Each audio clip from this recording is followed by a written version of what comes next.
Mesdames et messieurs, je suis honoré et ravi de participer à vos côtés à ce sommet pour la démocratie.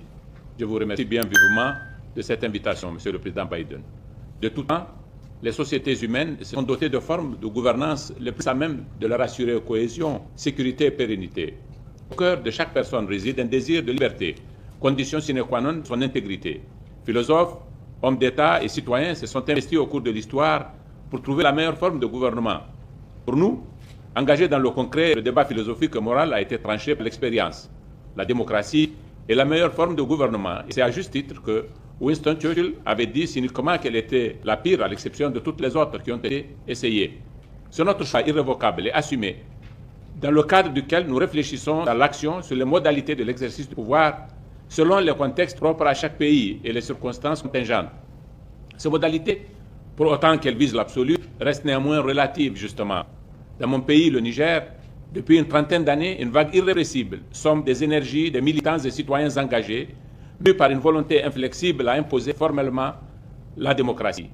Notre jeune démocratie vient de réussir, en 2021, une première alternance par les urnes, reflet de la maturité du peuple et de la sagesse des dirigeants. La démocratie, matrice de la dignité et de la liberté, repose sur la capacité des citoyens à faire des choix sereins et éclairés.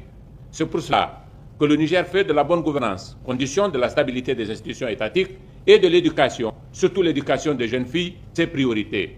Car nous sommes convaincus que pour que prospère la démocratie, nous avons besoin de citoyens éduqués, aptes à assumer leurs droits et leurs devoirs. La démocratie est un idéal qui se vit et se pratique.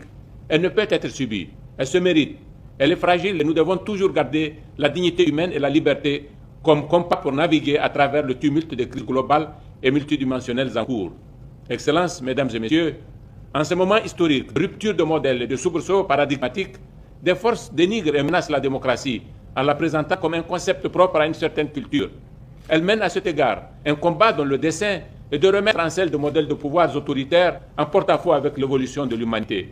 La démocratie est notre bien commun. Soutenons-nous les uns les autres et faisons-la vivre avec l'exigence la plus rigoureuse, car en effet, l'autre danger auquel la démocratie est exposée est endogène, résultant des baisses des exigences démocratiques. Je vous remercie de votre attention.